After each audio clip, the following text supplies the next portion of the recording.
Olá, boa tarde, boa noite a todos. Estamos na nossa primeira live, nosso primeiro encontro do terceiro ciclo de debates e estudos em artes cênicas. Esse é um projeto de extensão promovido pelo Departamento de Artes Cênicas da Universidade Federal da Paraíba. Eu tenho aqui comigo a professora Nica Barros. Boa noite, Olá. Nica. Boa noite, Márcia. Boa noite a todas e todos. É um prazer a gente poder dar início a mais um ciclo de debates de artes cênicas. E hoje nós vamos ter uma conversa com o professor Eduardo de Paula, que é da Universidade Federal de Uberlândia. E o nosso tema de hoje será conversa sobre presença cênica. Espero que as pessoas possam nos acompanhar nesse momento em que estamos todos, de certo modo, isolados, né? Isolados presencialmente, mas não intelectualmente e não também sensivelmente. Eu acho que esse é um detalhe muito importante. E roubando a fala de um colega meu, é um momento de reclusão, digamos assim, mas não pode ser também intelectual. Então, essa é uma ação que visa justamente promover um debate, promover essa reflexão. E como é tradição dos nossos ciclos, esse é o primeiro ao vivo, mas os dois anteriores foram presenciais.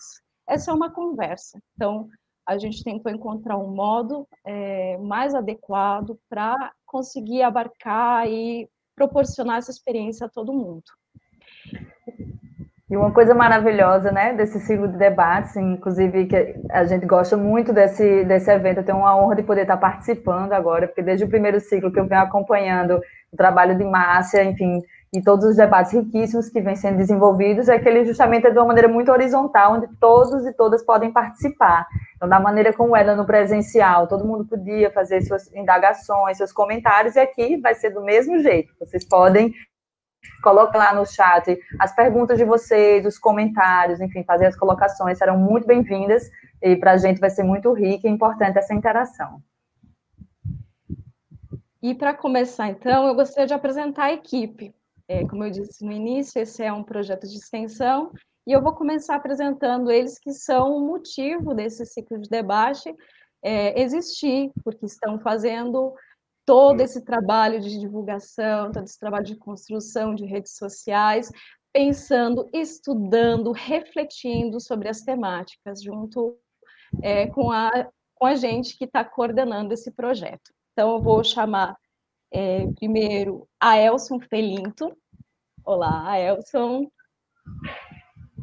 Olá, boa noite. Boa noite. Nervoso começando.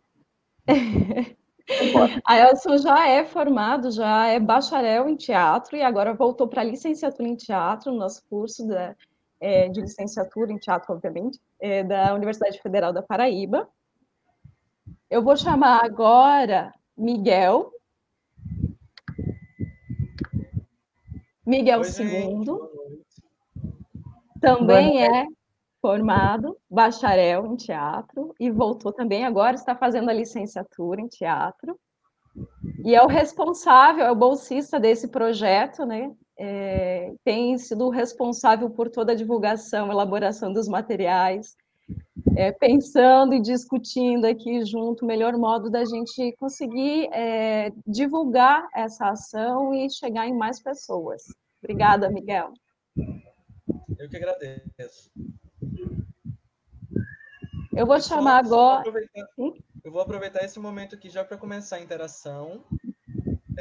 Boa noite, Vitor. Então, só para apresentar aqui, a gente vai interagir dessa forma. Comentem essa live para a gente poder interagir com vocês.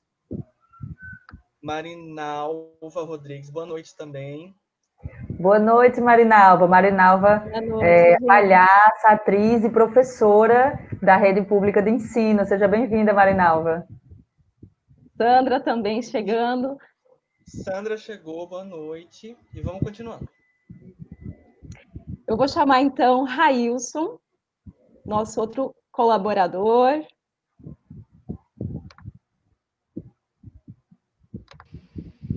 Olá. Railson Gomes também já é formado bacharel em teatro e também retornando para a licenciatura em teatro. E, na sequência, eu vou chamar a Ruth. Boa noite, Ruth. Boa noite. Olá, gente. Vamos Ruth, que prazer. vamos aí. Obrigada, Ruth, pela parceria. A Ruth está no terceiro, né, Ruth? Terceiro período da licenciatura em teatro e está nos acompanhando aqui também, dentro desse projeto. Essa é a equipe maravilhosa que nós temos no terceiro ciclo de debates e estudos em artes cênicas. Acompanhem. Vai ser massa. Obrigada, Ruth. E é importante dizer também que, desculpa, Márcia, que todo esse trabalho de hoje, né, toda essa fala de hoje vai ser registrada, vai ser gravada e depois disponibilizada para que vocês possam acessar quantas vezes vocês quiserem, possam acompanhar novamente a discussão, vai estar aí disponível para todos e todas. Quem não puder acompanhar agora, você pode compartilhar depois para as pessoas acompanharem. Isso. Então, eu gostaria de falar só mais um momentinho desse projeto, porque é uma ação de extrema importância. O nosso departamento aqui na UFPB, ele é constituído de 3 cursos, para quem não sabe, para quem não conhece. O Departamento de Artes Cênicas tem a licenciatura em dança, a licenciatura em teatro e um bacharelado em teatro. E nós começamos com esse ciclo no intuito de, então, fomentar algumas discussões que apareciam como emergências, de fomentar a discussão, a reflexão, trazer experiências para refletir e tentar modificar nossas próprias práticas. Esse era um ponto fundamental. Ele começou de um modo bem pequenininho, né, o primeiro ciclo, foram apenas alguns encontros com alguns colegas do departamento, algumas pessoas mais próximas. O segundo ciclo foi abrindo um pouquinho mais, né, se estendendo, se ampliando. Nós tivemos a colaboração também de alguns alunos e alunas do Profartes, que é o mestrado profissional em artes, que nós temos também na UFPB, junto ao Departamento de Artes Cênicas. Também com os alunos do Residência Pedagógica, que contribuíram, e alguns outros profissionais. E esse terceiro ciclo, em vias da situação que a gente tem vivido, nós temos tido a orientação da PROEX, que é a Pró-Reitoria de Extensão da Universidade Federal da Paraíba, de utilizar as redes digitais, nas redes sociais ou digitais lato sensu, para realizar as nossas ações. É importante entender que um projeto de extensão ele tem um foco na extensão, mas também está ligado a uma forma de ensino, quer dizer, de que modo a gente está contribuindo, fomentando as próprias práticas de ensino com os nossos discentes, e também de pesquisa. Por isso, o ciclo de debates e estudos ele não se encerra somente numa ação de extensão, mas ele tenta juntar os três eixos que constituem esse lugar que é a universidade e, sobretudo, no nosso caso, a universidade pública, né? E fazer desse um lugar profícuo. Então, esse é o nosso intento aqui, ao fazer esse tipo de trabalho, desse modo agora, né, virtual, mas tentando sempre estar presentes, juntos, ainda que não presencialmente. E, para começar, então, o nosso primeiro encontro, nós tivemos uma indicação, a gente coletou algumas... fez um convite às pessoas para manifestarem seus interesses. E, a partir desses interesses, as temáticas de interesse, nós fomos contatando alguns profissionais. Então, o nosso primeiro encontro vai ser sobre presença cênica, esse que é uma chave, uma expressão, e às vezes causa até um certo misticismo. E para esse encontro nós temos a incrível presença do professor Eduardo de Paula, que eu vou chamar agora.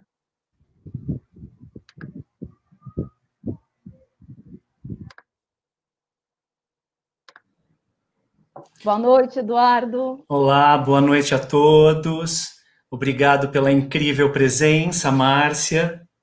Espero que seja incrível, né? Para nós e para todos que estão aí. Enfim, vamos trocar as ideias.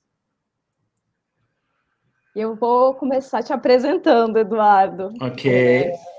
Então, um breve currículo, como é de prática que a gente faça, mas sempre entendendo que esse é um lugar que um lugar leve, eu vou chamar assim, um lugar da gente conversar, da gente pensar junto. Então, Eduardo de Paula, ou José Eduardo de Paula, é professor de teatro, diretor e ator. Professor adjunto na Universidade Federal de Uberlândia, onde atua no programa de pós-graduação em artes cênicas e no curso de teatro. Pós-doutor pelo Departamento de Arte, Universidade de Bolonha, entre os anos 2018 e 2019. Doutor, 2015, mestre em 2011, bacharel em 98, com habilitação em interpretação teatral pela Escola de Comunicação e Artes da Universidade de São Paulo. As pesquisas do professor Eduardo, então, se vinculam a processos experimentais de preparação e criação do ator e da cena teatral. E nesses campos concentram-se nos estudos de atuação, treinamento, jogo, presença, performatividade, teatralidade, encenação e cena contemporânea. Eduardo, é um prazer tê-lo aqui conosco, ainda que virtualmente, mas um dia a gente consegue fazer presencialmente. Tomara, isso mesmo. Bom, então, obrigado, né? É um prazer poder trocar com vocês também. Inicio, então, essa minha fala agradecendo a professora Márcia Chiamuleira, ao aluno pesquisador Miguel Segundo pelas orientações na utilização dessa plataforma e os organizadores desse terceiro ciclo de debates e estudos em artes cênicas da UFPB.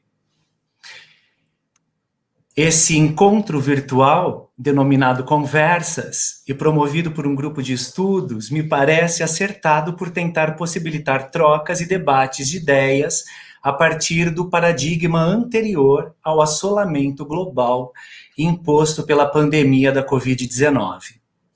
No nosso caso, com atenção especial às artes da cena, ancorada nos pressupostos acerca da arte do encontro, da arte da presença. Fatores nesses tempos que correm, instaladores de desafios latentes ligados à sobrevivência pelo ofício e à retomada do ofício, assim que possível. Para não corrermos o risco de tirarmos conclusões precipitadas, menos ainda ficar divagando em torno de certa teoria da conspiração, eu sugiro que nossa conversa se atenha a algumas referências norteadoras das compreensões e problematizações sobre presença formuladas até o momento, para, quiçá, projetarmos ideias e possíveis ações atualizadas com as demandas dos tempos que correm. Então, bora lá? Estamos todos presentes, mediados por esse campo virtual, cada um em espaços e territórios distantes e com incidências simultâneas. Seguindo, então, eu abro essa conversa com uma citação norteadora retirada do livro A Canoa de Papel, do Eugênio Barba. Uma das armadilhas mais malignas que estão escondidas, sem querer, nos livros de exercícios e conselhos para atores, deriva do fato de que, em um livro, as coisas devem ser colocadas uma depois da outra.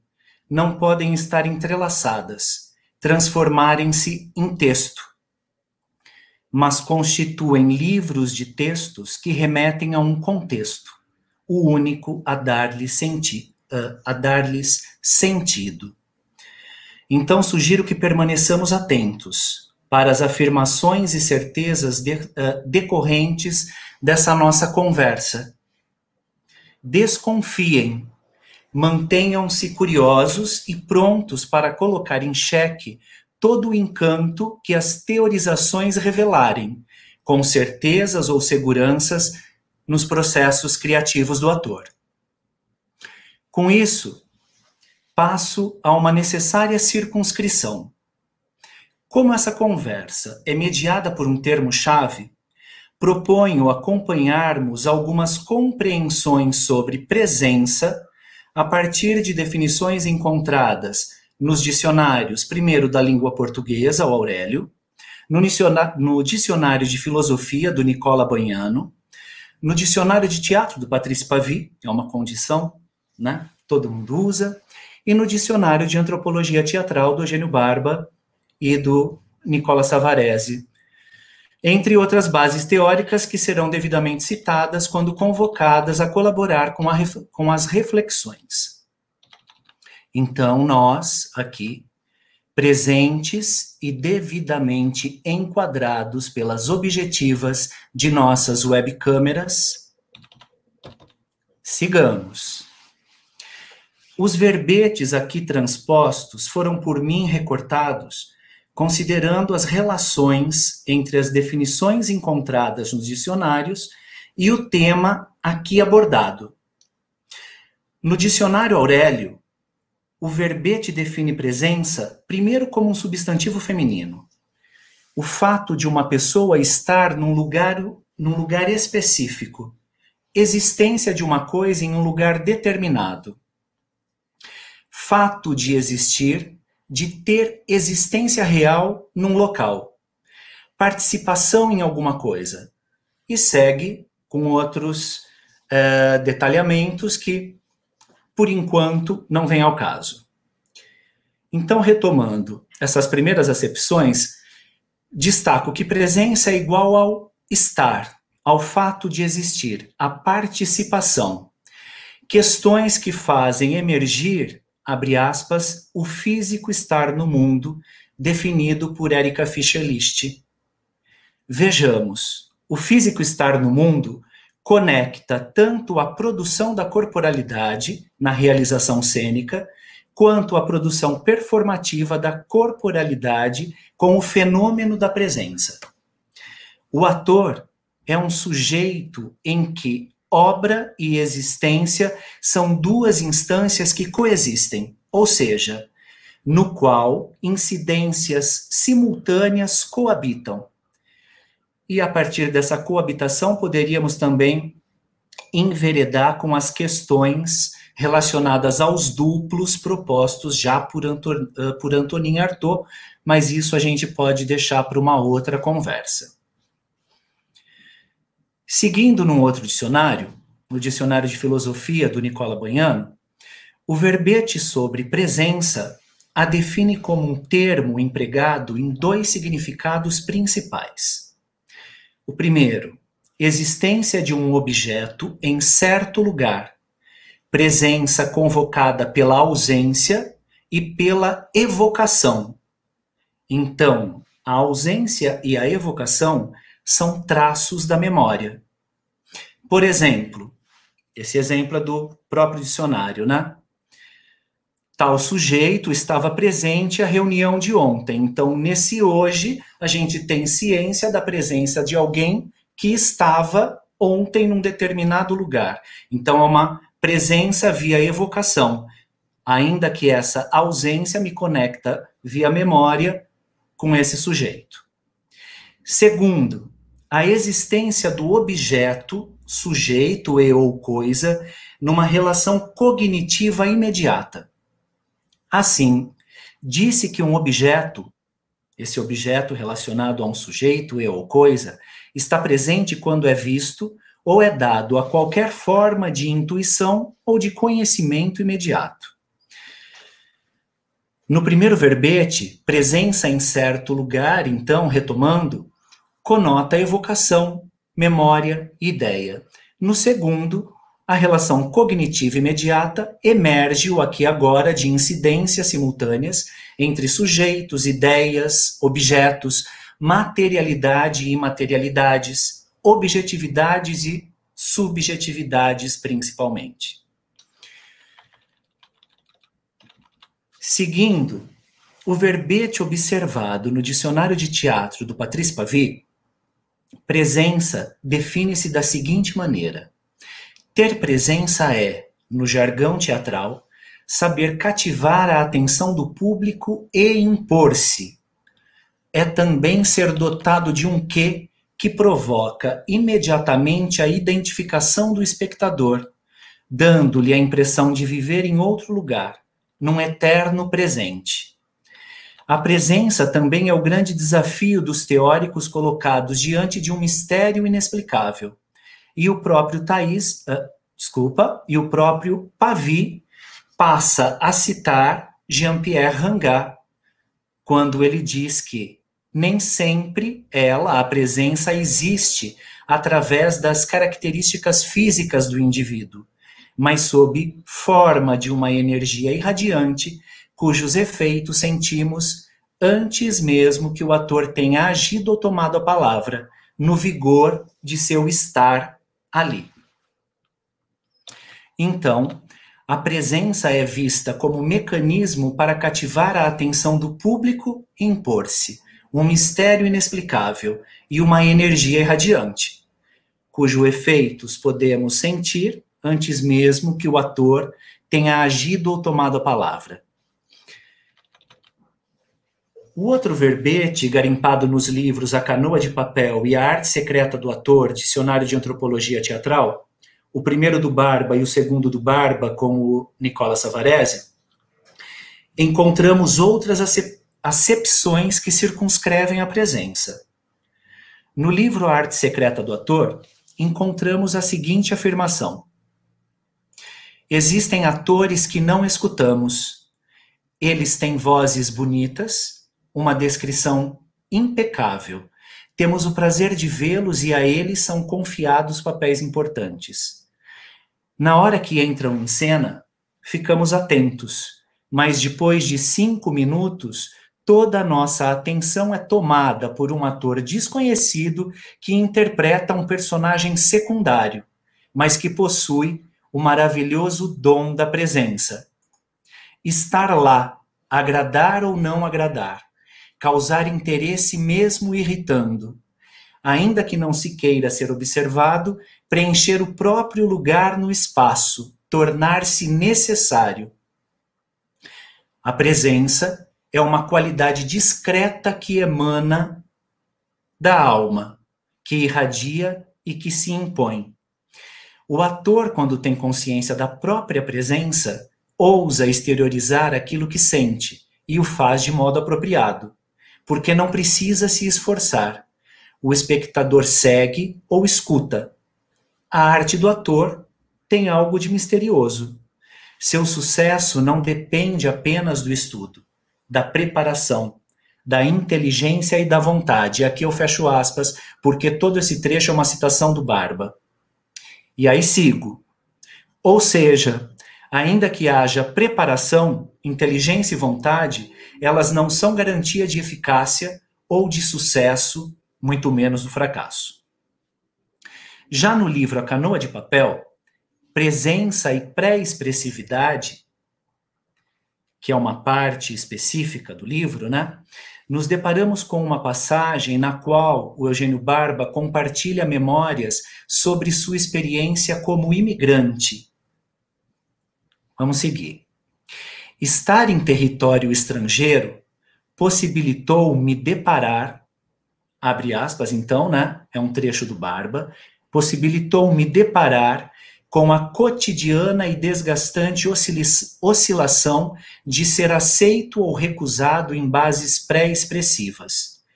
Quando eu subia num bonde, não expressava nada, e, no entanto, alguns se separavam para compartilhar o espaço comigo, enquanto outros o faziam para distanciarem-se de mim. As pessoas simplesmente reagiam perante a minha presença, que não afirma nem agressividade, nem simpatia, nem desejo de confraternizar, nem desafios. Fecha aspas. Então, disso a gente pode tirar que presença, como algo que emana, independe da vontade, do contexto, das objetividades e subjetividades do indivíduo. Queiramos ou não, somos o tempo todo passíveis de leituras. Depois, presença como dom, como qualidade discreta que emana da alma, que irradia e se impõe, e como algo misterioso, são condições impostas pela presença. Talvez nesse sentido que a Márcia, ao apresentar essa conversa, tem aí falado dessa noção de um quase misticismo quando a gente fala de presença, né? Seguindo, presença ligada a um nível pré-expressivo. Ainda que não se queira expressar nada, é possível afirmar que tudo e todos emanam características, aspectos, traços, etc., que expressam algo, ou seja, da presença emana certos sentidos suscetíveis à percepção, à interpretação e à atribuição de significados. E aqui vale um esclarecimento sobre os níveis pré-expressivo e expressivo identificados por Eugênio Barba. Nível pré-expressivo, ele está se referindo ao nível operacional, ligado ao treinamento do ator. Com isso, podemos observar a genealogia dos pais mestres do ator criador ao relacionar as proposições sobre o trabalho do ator sobre si, já vindo aí de Stanislavski. E também dando um salto e chegando nesse nosso aqui agora, com o Treinamento para Sempre, que é um livro, né, mais ou menos recém-publicado, do Yuri Auschwitz, que é um encenador, pedagogo russo que mora há algum tempo na Alemanha e que teve algumas passagens pelo Brasil, dando cursos e lançando 3 dos seus livros, né, pela editora Perspectiva. Um dos livros, o último, tem esse mesmo nome, Treinamento para Sempre. Então, retomando, o treinamento é um nível operacional, no qual o ator se coloca à prova e mantém ativo seu instrumento de trabalho, ou seja, ele mesmo. É um nível operacional no qual as atenções do ator recaem sobre ele mesmo. Claro que essa genealogia poderia ser composta por Grotowski, Maria Knebel, Anatoly Vassiliev, entre tantos outros encenadores pedagogos, mas resolvo ficar por aqui devido a essa nossa escolha e a esse tempo que a gente tem para abordar algumas noções sobre a presença. Depois, então, o esclarecimento agora sobre o que o Barba está lhe chamando de nível expressivo. O nível expressivo é o nível final, aquele dos resultados e do espetáculo. É um nível operacional no qual as atenções do ator estão concentradas na condução das percepções do receptor. Parafraseando Grotowski, o nível pré-expressivo está diretamente ligado à composição da ação cênica na perspectiva do espectador. Com estas delimitações, presença é compreendida aqui, nessa nossa fala, de modo análogo à simultaneidade de incidências, em um aqui e agora regido pelo físico estar no mundo, por sua vez, circunscrito pelos processos de preparação e criação instaladores de memórias.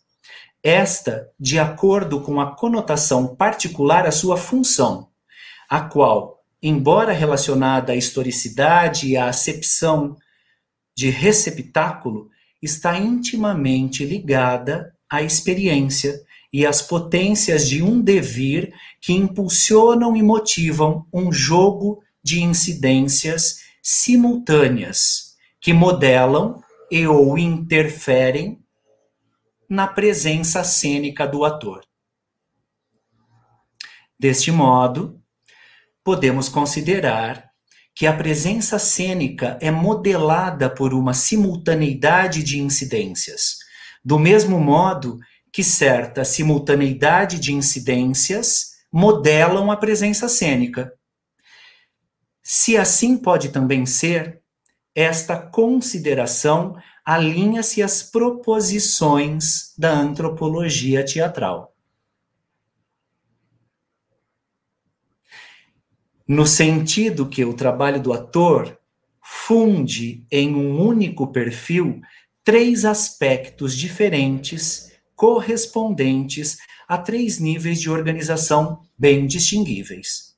O primeiro é a personalidade do ator, o segundo a particularidade da tradição cênica e do contexto histórico-cultural, E o terceiro é a utilização do corpo-mente segundo técnicas extracotidianas baseadas em princípios que retornam transculturais, noções colocadas por Barba na Arte Secreta do Ator.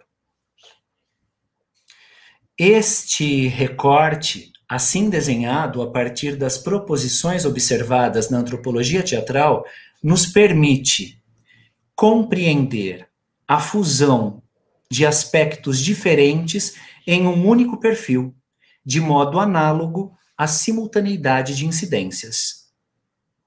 Refletir sobre presença implica refletir sobre sentido, sentido produzido e percebido pelos sujeitos inseridos num jogo relacional, ou seja, ator e espectador. Ambos produzem os sentidos de presenças correlatos às especificidades dos papéis que desempenham e que retroalimentam o jogo performativo de ambos, como uma pletora motivadora e condutora das atenções necessárias para o acontecimento cênico.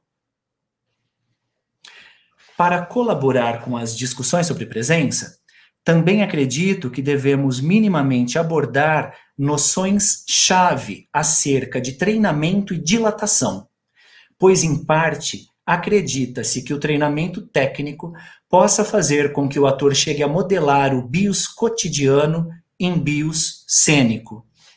Sobre o treinamento, a antropologia teatral estabelece um paradigma que se instala em uma espécie de contínuo, a atitude que passa de um aprender a aprender, e traz consigo o mito da técnica. Com os exercícios do treinamento, o ator coloca à prova a sua capacidade de alcançar uma condição de presença total, a mesma presença que terá que reencontrar no momento criativo da improvisação e do espetáculo. No percurso de amadurecimento de grupo, o Odin Theatre passou do treinamento coletivo para o treinamento individual, e com esse a um treinamento cotidiano. Embora sabendo que o treinamento não garante os resultados artísticos, os atores do Odin mantêm o treinamento pessoal como parte integrante de seus afazeres. Barba aponta uma importante consideração. Todos os exercícios físicos são, na realidade, exercícios espirituais. Estão relacionados ao desenvolvimento da totalidade do homem, ao modo de fazer brotar e controlar todas as próprias energias psíquicas e mentais, aquelas das quais nos damos conta que podemos formular através das palavras e também aquelas sobre as quais não sabemos dizer nada. Sobre a dilatação, observamos que de um corpo dilatado emana uma sedução que vem antes da compreensão intelectual. Dilatação corpórea aparece como força elementar dessa sedução. Muitas vezes chamamos esta força do ator de presença. O corpo dilatado evoca a sua imagem oposta e complementar, a mente dilatada. Outra vez, devemos considerar que, para Barba, todos os exercícios físicos são, na realidade, exercícios espirituais, ou seja, ligam-se à instância psicofísica do indivíduo, ao indivisível, ao uno, ao corpo-mente. Ainda que o assunto tenha inúmeras outras possibilidades de abordagem, este percurso integra o recorte escolhido e colabora com a definição de jogo performativo do ator, ou estado de jogo, a partir da pesquisa por mim desenvolvida durante o doutorado e que envolvia diretamente experimentar, derivar e descrever o procedimento denominado jogo do círculo neutro, o qual convoca o ator ao exercício da percepção de si, dos princípios decisão-ação, grafado, aglutinado de uma única maneira, hesitar, escuta cênica, prontidão entre outros princípios. Elenco estes por desconfiar dos paralelos possíveis com as noções de presença.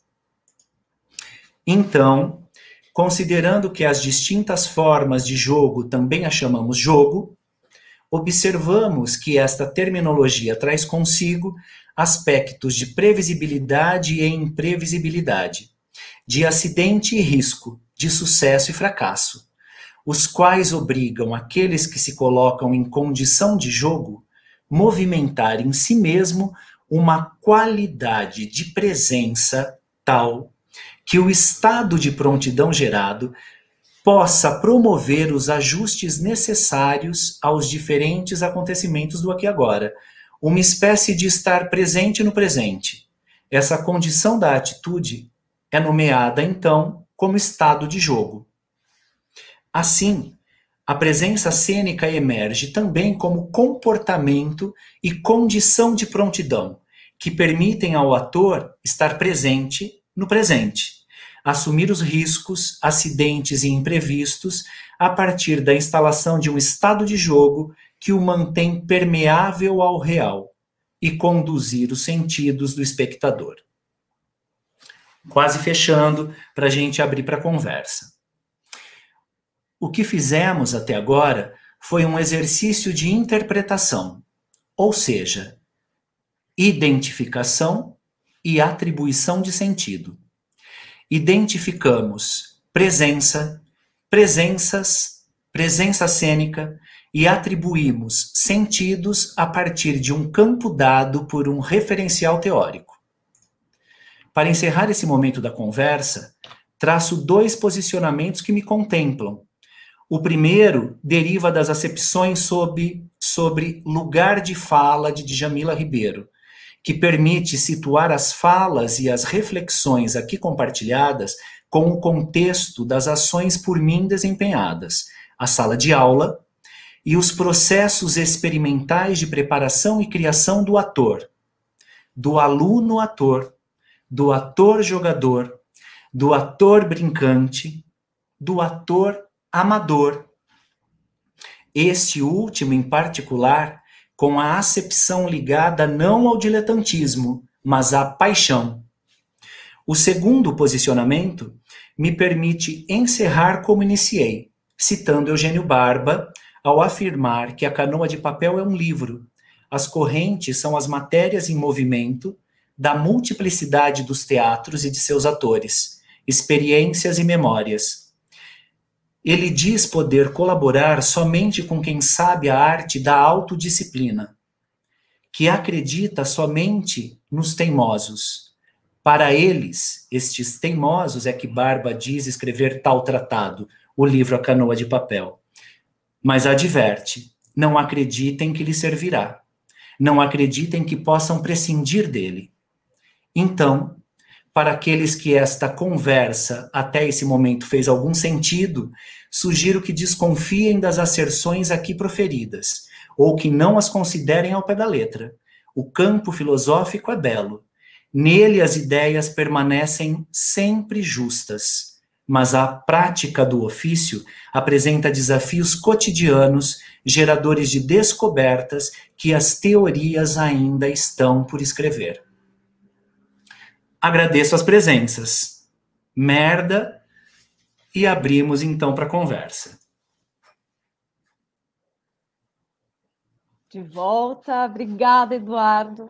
Muito, muito obrigada. Eu vou pedir para que Nica também entre comigo. Nica, como é professora colaboradora desse projeto, então eu vou pedir para que ela esteja comigo.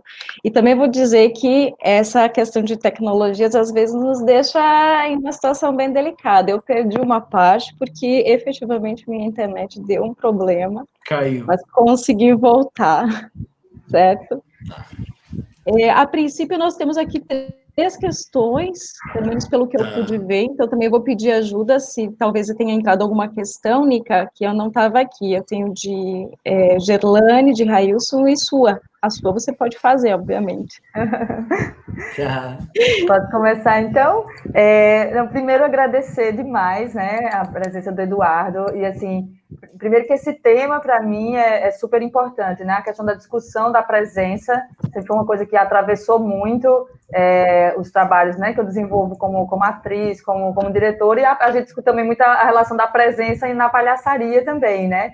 Como essa presença a palhaça que chega e a gente já reconhece antes mesmo de falar ou de fazer algum gesto, que a palhaça está presente ali. Então, esse é um tema que eu acho que sempre vale muito a pena a gente discutir, e principalmente nesses momentos, né, onde a gente está privada, né, da presença, e a gente vive, né, e trabalha com as artes da presença, de estar com o público e essa relação.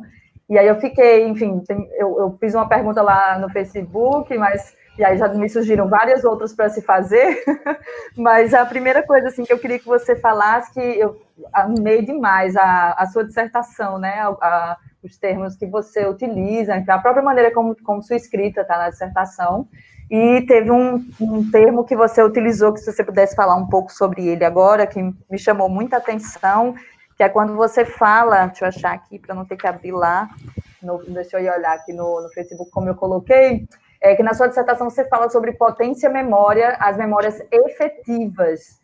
Então, esse termo, assim, eu gostaria que você pudesse falar um pouco sobre esse termo, né, do que seriam essas memórias efetivas, que eu achei muito, muito interessante a maneira como você colocou, enfim, acho bem pertinente trazer um pouco essa discussão também.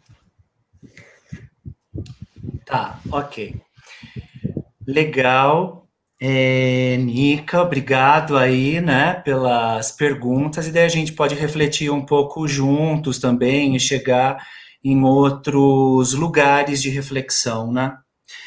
Primeiro ali, que essa noção da potência-memória, ela está muito relacionada com os estudos de um professor da PUC de São Paulo, que eu gosto muito, embora eu não o conheça pessoalmente, que é o Jorge de Albuquerque Vieira, onde ele tem uma série de... Ele deve ser ainda, professor das artes do corpo, lá na PUC São Paulo, mas ele era um astrofísico e agora dá aula nas artes do corpo, né? Então ele faz todo um paralelo dos processos criativos, a questão da entropia, do caos, e faz essa ligação com os processos artísticos, né? E quando ele vai falar, por exemplo, dessa questão da função memória, normalmente a gente vai... Quando a gente fala de memória, né, eu lembro de uma conversa, por exemplo, com os meus sobrinhos. Hoje minha sobrinha tem 19 anos, mas eu conversei disso com ela em, sei lá, 2011, ela devia ter 10 anos de idade, a gente falando de memória, e ela ficava assim, curiosa, né? Porque quando a gente fala de memória, a gente sempre, num primeiro momento, a gente conecta algo que tem que lembrar, algo que é do histórico, né? Algo que está guardado no fundo do baú. E a função memória, na verdade, ela está muito ligada com o aqui e agora e com a potência das realizações que estão por vir. Então, quando a gente pensa os nossos corpos do homem do século XXI, por exemplo, a gente só chega à idade que chega porque a gente tem um acúmulo de memória celular que nos permite viver muito mais do que o homem nos séculos passados viviam, né? E aí, quer dizer, quando a gente leva essa noção para os processos criativos, eu não vou simplesmente pensar nessa retenção de memória como, sei lá, memorização de texto, algo que eu tenho que decorar e tudo mais, né? Mas eu vou pensar, ou melhor, não vou nem pensar, eu vou considerar e ficar tranquilo para que o processo de preparação e criação, que é estendido no tempo e no espaço, instale memórias no meu corpo, né? Então, quer dizer, os processos que um processo de criação desencadeiam nos sujeitos são instaladores de memória. Então, é isso que ali na dissertação eu estava falando da potência memória, né? Essa memória que se instala via processo. Então, uma memória que eu não tenho que me preocupar com ela, porque ela vem via experiência, né? E por isso que eu quis usar a noção da memória efetiva em contraponto à memória afetiva, que às vezes tem uma raiz stanislavskiana e às vezes de uma maneira equivocadamente compreendida e ligada à primeira fase do Stanislavski, né? Não ao processo de análise ativa e tudo mais, a segunda fase, porque essas memórias efetivas, então, são aquelas que vão ser instaladas em mim via experiência, né? Então, por isso que eu quis fazer essa dobra nesses termos, usar potência memória e memória efetiva, porque a experiência instala nesses seres que estão em jogo essas memórias. E isso depois, né? Quando você fala da presença na palhaçaria, é uma coisa que em 18, 19, né?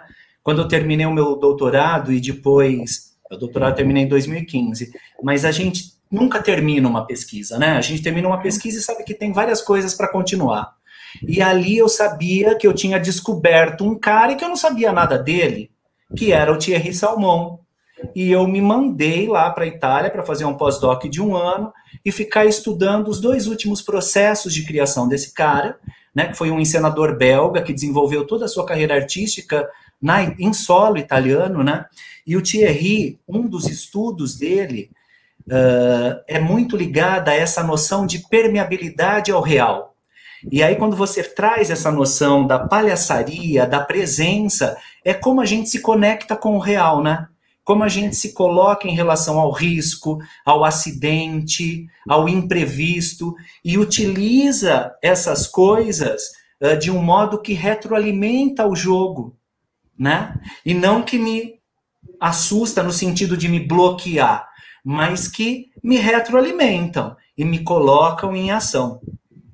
Então, a palhaçaria, ela é muito ligada também a essa noção de permeabilidade ao real, né? E claro, por mais que você também vai se colocar em jogo com, sei lá, uma gag, um número, uma situação que você nunca tinha jogado, você, enquanto palhaça, já tem uma experiência instalada no corpo por um lastro, né? Então, quer dizer, é esse lugar aí dessa potência memória, dessas memórias efetivas que eu estava dizendo ali nesse texto da dissertação. Maravilha, graças. E, claro, tudo isso vai, né, interferir e colaborar com essa presença, né, com a presença cênica. Edu, eu vou destacar aqui, que já que você tocou, né, no assunto Stanislavski, né, fazendo essa diferenciação que é necessária, eu acredito. A gente ainda tem um legado que assume o lugar da memória afetiva e acho que a gente precisa realmente falar dessa outra memória que é efetiva. Então, muito obrigada por essa explanação muito eficaz. E aí, Gerlane está perguntando, no caso da atuação, podemos dizer que a presença cênica está relacionada com a fé cênica de Stanislavski? Olha, de uma certa maneira eu acho que sim, né? Então, quando eu estava refletindo sobre esse tema que vocês me deram aqui para falar, eu fui rever lá meus estudos, peguei lá livros e tudo mais, e daí eu gostei disso. Eu falei, olha, vou chamar essa fala, talvez eu até escreva alguma coisa com isso, porque eu falei, a presença, na verdade, ela é uma simultaneidade de incidências, né? Então, claro, eu vou pegar de novo o exemplo da Nika. Então, ela, enquanto palhaça em jogo, esse lastro que eu falei antes também, incide nela inúmeras questões. O aqui e agora, o lugar que ela está, a situação, a história da palhaça dela, a relação com o espectador, e assim vai, né? Então, é um batalhão de aqui agora não, é um batalhão de elementos que incide nesse sujeito, né? Então, claro, o acreditar, para mim, ele está completamente ligado ao estado de jogo, É essa atitude né? que você fala, né? Jogo. Sim. Então, quer dizer, essa noção da fé cênica, ela está muito ligada a isso, né? Ao acreditar, porque como aquela pessoa que se coloca em jogo duvidando, né? Não vai rolar. Agora, se eu me coloco em jogo querendo, com vontade e acreditando, isso por si só já instala outras potências, né? Então, sim, a gente pode dizer que analogamente essa noção de fé cênica está ligada com a presença, está ligada com o acreditar, com o estado de jogo, que são conexões aí do trabalho e do ofício do ator, né? A gente tem uma outra pergunta aqui de Railson também, eu vou destacar. E Railson está perguntando, estou pensando na produção do texto escrito, a dramaturgia, seria possível pensar numa presença do sujeito que escreve, ou até mesmo das personagens propostas?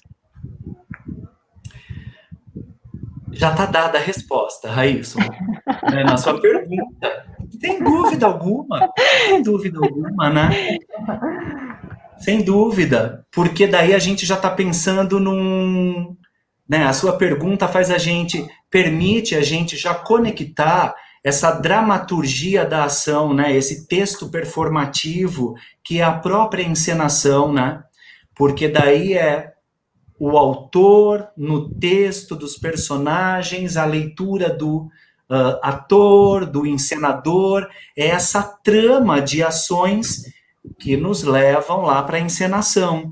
E, claro, sem dúvida alguma, são presenças. Sem dúvida alguma, são presenças. Eu acredito que sim. A questão até do se transportar, né? Eu lembro que quando eu estava lendo 100 Anos de Solidão, né, que é um livro que eu gosto muito, e eu ficava brincando, que eu dizia, eu quero que sejam 100 anos de leitura, porque eu não queria terminar o livro, porque toda vez eu me conectava e me sentia lá em Macondo, né? Então essa questão também de você ter uma presença num outro lugar, que é esse lugar de onde acontece a história, né? Isso é uma coisa também que eu fiquei pensando agora, ele falando na questão da dramaturgia. Exatamente. E são essas presenças por evocação, por paralelos, conexões, né? Nesse caso da leitura, né? Eu ia fazer uma outra pergunta, mas aí chegou aqui e vou primeiro destacar nosso público, tudo bem? Aí depois eu retorno sobre essa questão, que eu acho muito interessante. Sávio está perguntando como tornar consciente o lugar de presença do artista. Acredito que em alguns momentos conseguimos chegar nesse estado de forma inconsciente. Isso é um desafio, né, Sávio? Eu não sei se eu tenho resposta para isso. É o que eu falo lá no finalzinho da minha fala, né? Eu acho que a gente filosofar sobre, pegar as teorias, tem sempre um lugar de justo, de belo, que a prática coloca em xeque, né? Mas acho que tornar consciente o lugar da presença do artista é o próprio artista ter consciência da sua presença? Será que é isso? É ele estar mais aberto, estar mais permeável ao real? Né? Porque se a gente pensa também que com a especialização do espaço cênico, a gente tem aí uma clausura que se cria, né? A gente tem um espaço fechado que vai, de alguma maneira, proteger o artista. Será que um artista, à medida que cria e estabelece as suas composições, ele compõe se fechando? Talvez se ele se compõe dessa maneira, se blindando, se fechando, ele perde o contato com o real, né? Ele perde contato com o externo. Então, eu acho que é isso, talvez, tá? Estou pensando aqui na sua pergunta Estou olhando para ela, inclusive, aqui do lado da tela, né? Como tornar consciente o lugar da presença do artista. Então, estou me perguntando, é esse artista, ele mesmo, tendo consciência de si, né? Do jogo, do aqui e agora. Como está aberto para esse real, como está aberto para esses fluxos, né? Espectador, palco, plateia, né? Como está se alimentando desse fluxo, né? Eu acho que é o ofício, eu acho que é se colocando em jogo, né? Eu acho que não é filosofando. Filosofando também é bom, né? Porque nos permite também experimentar coisas, né? Eu acho que é importante a gente ter referências, porque senão a gente às vezes acha que está descobrindo a pólvora e ela já está lá dada, né? Então a gente tem que ter consciência do que estão teorizando, criando, desenvolvendo por aí. Mas então eu acho que uma coisa mais simples para responder a sua pergunta, tentando, de novo, e vou deixar em aberta, é o artista se colocando em jogo. É o artista praticando o seu ofício. Acho que é isso. Ótimo. Lembrando todos que a gente está recebendo as perguntas, então se ainda tiver, dá um tempinho, a gente já vai finalizar, certo? Eu vou retomar um pouquinho, porque eu acho muito, muito incrível a ideia de corpo-memória, né? Assim como Grotowski já discutiu, inclusive, eu acho que está muito ligada a esse sentido e a essa fala, essa nossa conversa. E aí eu fiquei lembrando, enquanto eu também retomava minhas anotações, meus estudos, de algumas experiências. Acho que são palavras-chave aqui, né, dessa nossa conversa. Tive algumas experiências que foram muito, muito fortes, né, o sentido do estar em cena, né, do estar ali presente. Tive uma em particular, que eu gostaria de citar aqui, que me parece muito pertinente a partir do momento que a gente relembra o verbete de Pavie, que é de como se estivesse num outro espaço-tempo, né?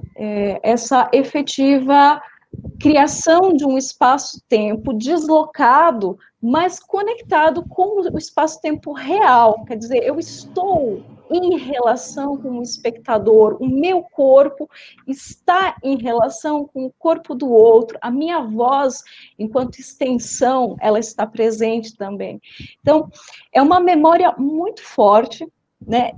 Toda vez que eu penso nela, chega a dar uma coisa. E aí eu queria que você discorresse, se possível, né? Eu sei que a gente também está com um pouquinho de tempo, sobre a ideia de corpo-memória, se possível.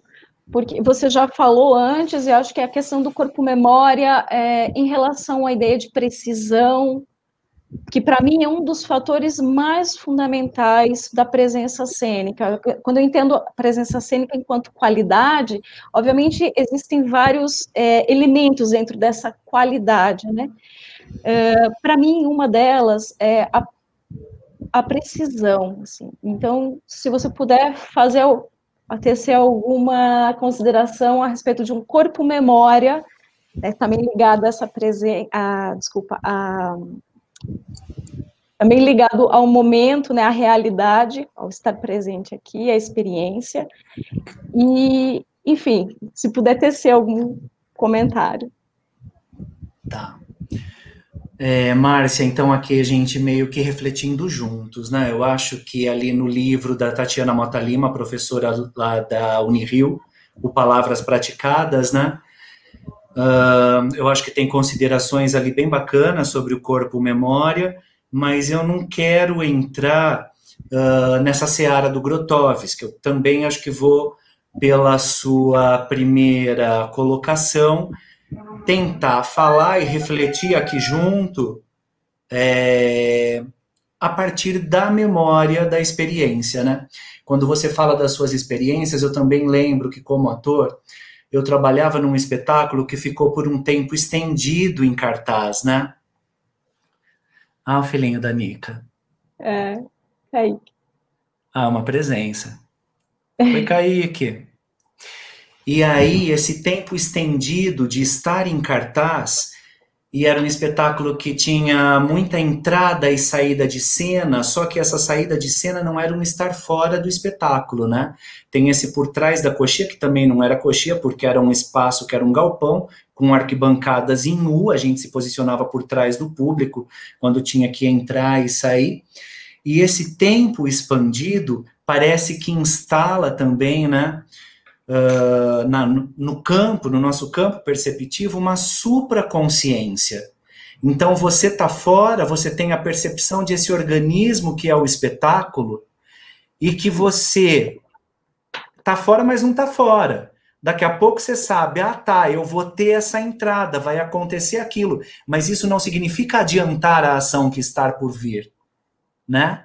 Significa que você tá nessa engrenagem, você tá nesse fluxo do trabalho.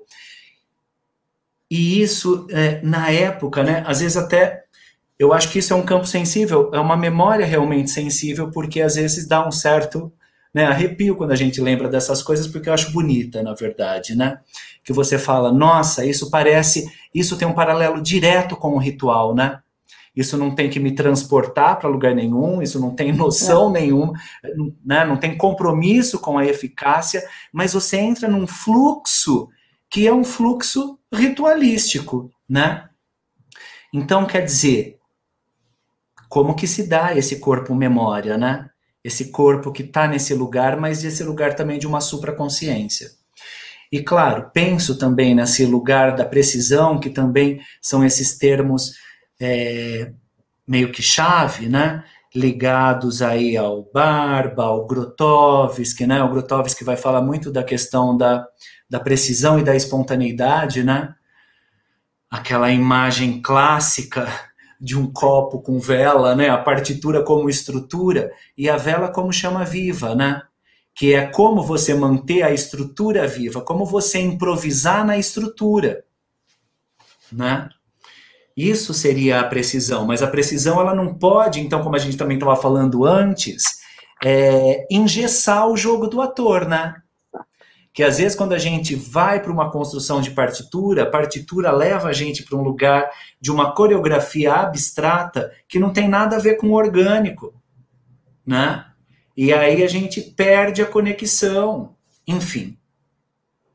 Então eu acho que é por aí, Márcia. Eu também não sei se eu te respondo, né? Eu acho que talvez esse corpo-memória se conecta com essa noção de experiência, né? Então, quando a gente volta para a tua colocação do Stanislavski, eu acho que, por exemplo, né, como a gente discute essas questões muito ligadas à sala de aula, à escola, à universidade, enfim, né, esses espaços formativos do ator, e as escolas têm uma pegada em seus planos, que o encontro na disciplina de atuação é 1 vez por semana, 2 vezes por semana. Então a gente acha que a referência teórica é que o Stanislavski trabalhava assim. Não. Né? Os processos criativos aconteciam diariamente, sabe-se lá quantas horas por dia, e eram estendidos em meses e anos um processo criativo, né? Não se monta um espetáculo com 8 encontros, pelo menos nesse paradigma stanislavskiano, né? Ou de um Grotowski ou de um Barba, né? E cada ator, as pessoas envolvidas nesses processos, têm uma autodisciplina muito grande, né? A gente está falando de artistas, né? Eu acredito que no contexto da escola, da universidade, desses espaços formativos, a gente já está dialogando com artistas, né? São artistas que buscaram esse espaço para se aperfeiçoar. Mas, às vezes, daí, nesse lugar, a gente se comporta como aluno, né? A gente mata a aula, né? Mas, na verdade, está matando a sua própria experiência, né? Então, enfim, eu trago isso para a gente pensar, então, que esse corpo-memória, ele também se dá pela experiência, que é uma questão que você trouxe, né?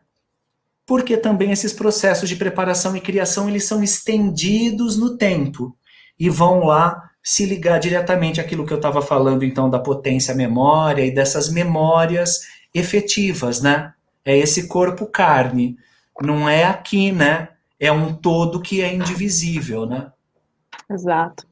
Não, perfeito, Edu. Eu lembro também, já que você tocou nesse ponto, de uma professora durante a graduação.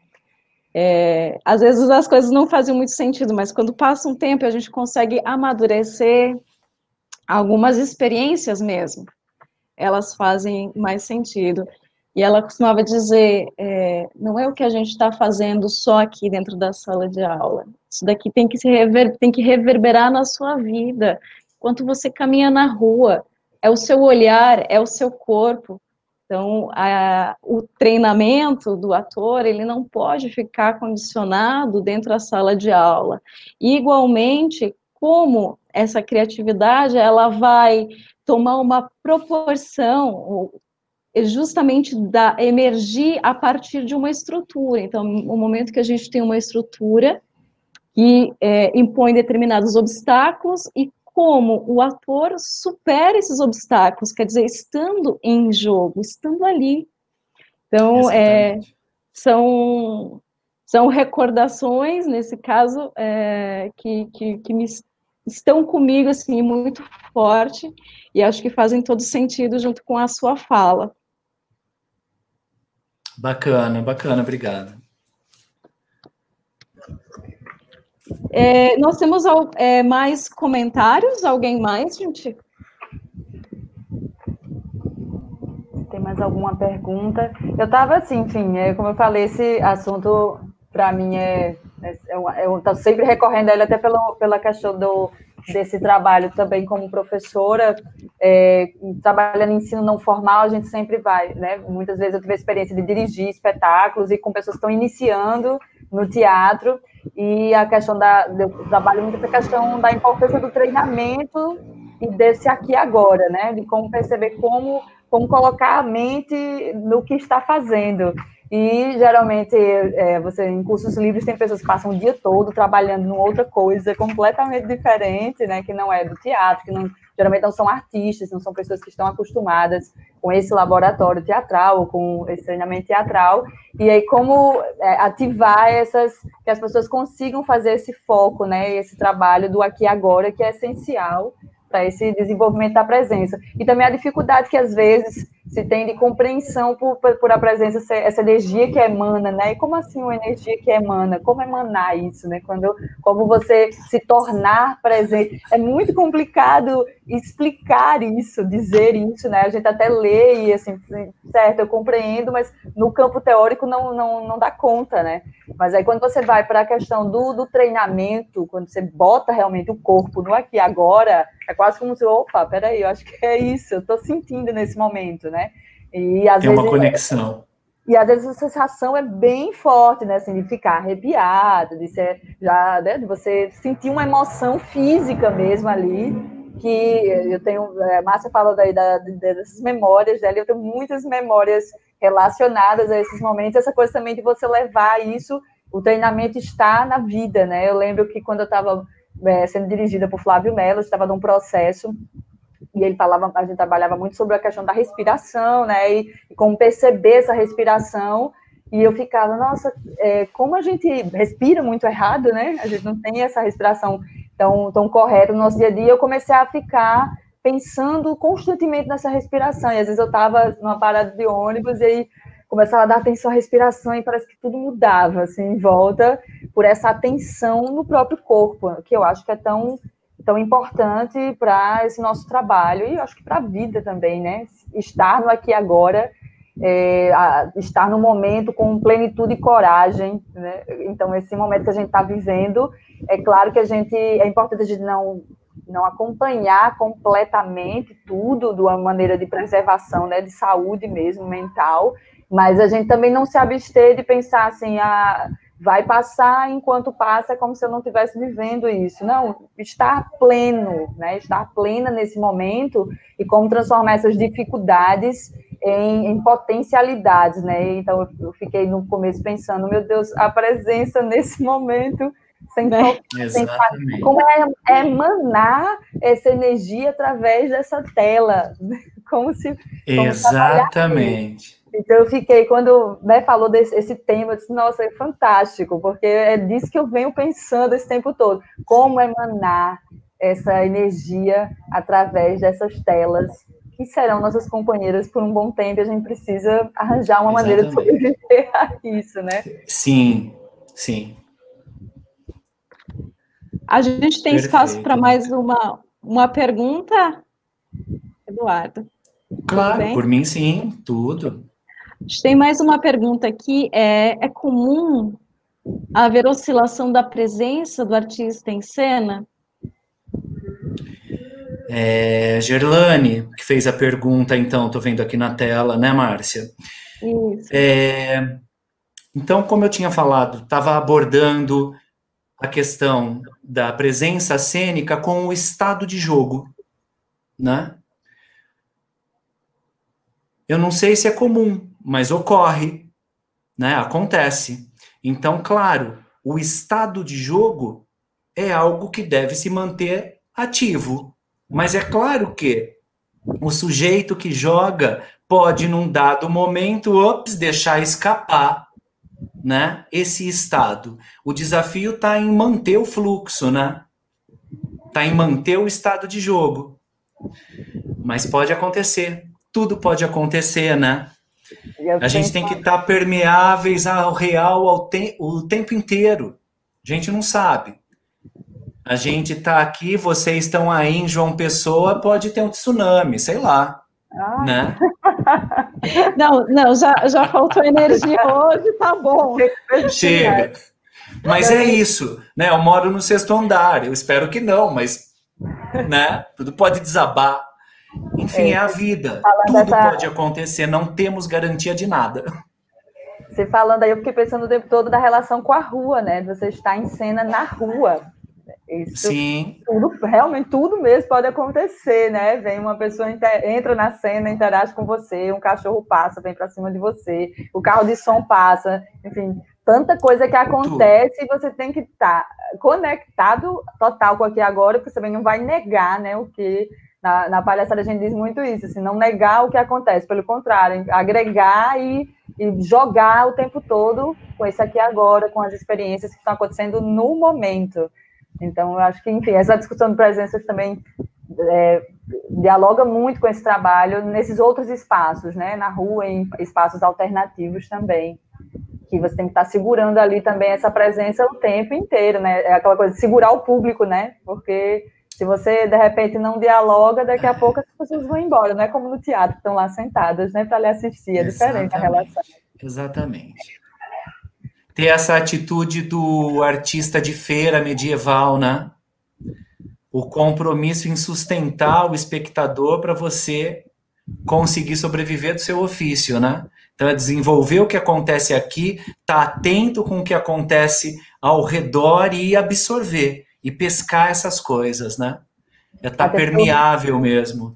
O chapéu é passado no final, né? Exatamente. No final, senão as pessoas vão embora e não tem mais chapéu. Sim. Então, gente, incrível, incrível. É justamente falar de presença cênica nesse momento, acho que foi realmente a luz do dia desse momento. Então, eu só posso te agradecer, Eduardo, por essa oportunidade, por estar aqui conosco. Obrigado pelo convite, Márcia. Tomara que a gente possa trocar mais, que a gente faça um paralelo com os grupos de pesquisas, né? Aqui da UFO, com vocês aí, enfim. Quem sabe a gente arquitete alguma prática, alguma troca, eu acho que pode ser bacana, né? E aí, só para fechar, quando eu fui, né, o tema era presença, mas aí, na verdade, eu fiquei tentado a nomear essa minha fala de simultaneidade de incidências. Eu acho que essa é a chave, né? Considerar a presença como essa simultaneidade de incidências. A presença, ela não dá por si, não se dá por si, né? É a dramaturgia, é o personagem, é o público, é um todo que incide nesse sujeito ator. Tá bom? Espero que vocês tenham curtido. A gente segue trocando. Seguimos em contato. Eu vou chamar, para a gente finalizar então, vou chamar os demais membros da equipe, Miguel, Aelson, Railson. E eu vou sair um minutinho para que todos eles possam ficar aqui. Gostaria de aproveitar para agradecer imensamente, né, a participação do Eduardo, foi incrível, muito rico o debate, e também agradecer ao Sábio Rodrigues, ó, Kaique tá, que eu estou atrapalhando o desenho dele aqui nesse momento, tá bom, pode desenhar. Agradecer a Sábio Rodrigues, porque ele indicou esse tema para o ciclo de debates, como a Márcia falou no início, foi colocado lá na nossa página do Instagram, para que as pessoas pudessem ir sugerindo temas para o nosso ciclo de debate. Então, esse tema foi sugerido pelo Sábio Rodrigues, muito grata, tema muito pertinente, nós adoramos e adoramos muito a presença do Eduardo, e dizer também que vamos aproveitar nos nossos próximos encontros os temas que foram sugeridos lá pela nossa página do Instagram. Miguel, acho que você pode falar um pouquinho também sobre como a gente vai se encontrando depois? Tá sem áudio, Miguel. Tá sem áudio, Miguel. Pronto. Tá. Gente, então, por favor, continue acompanhando nossos trabalhos, continue seguindo, comentando, curtindo as publicações das nossas redes sociais. A gente está aqui nessa página do Facebook e a gente tem o nosso Instagram, que é o Ciclo Artcênicas, @cicloartcênicas. Essa rede social que está aparecendo aqui embaixo. E também indicar que esse vídeo vai estar disponível no nosso canal do YouTube. Então, a gente vai disponibilizar nessa outra plataforma, que é o YouTube, e a gente vai publicar o link tudo direitinho para vocês. Então, acompanhe as nossas atividades. Eu queria agradecer novamente a presença do Eduardo. Acho que essa conversa nos instigou ainda mais a pensar e refletir sobre a nossa área, mesmo dentro de toda essa confusão, né, que é a pandemia, só que dessa forma, de uma forma tão agradável, a gente começa a se instigar, a se estimular ainda mais para pensar sobre essas questões. Muito obrigado. Obrigado, Miguel. E agradecer a toda essa equipe, né? Que sem vocês nada disso seria possível. Muito grata aí a Elson, a Ilson, Ruth, Miguel e a professora Márcia, né? A maravilhosa idealizadora desse projeto. Enfim, e eu estou muito grata também de poder estar fazendo parte de todo esse projeto. E, gente, eu vou apontar aqui para o nosso canal, porque eu sempre quis fazer isso. Esse vídeo estará disponível em nosso canal do YouTube. Eu acho demais apontar para baixo, tem um assunto maravilhoso. Como palhaça, eu não vou perder essa oportunidade. É incrível. Obrigada, Nica, por lembrar. Mais uma vez, obrigada a toda a equipe. Obrigada, Edu, carinhosamente chamado Edu. Obrigada, Nica, por estar colaborando com esse projeto. Obrigada a todo mundo que acompanhou. Espero que possam acompanhar os próximos e também ajudar a divulgar. No nosso próximo encontro, talvez seja dia 25 de junho.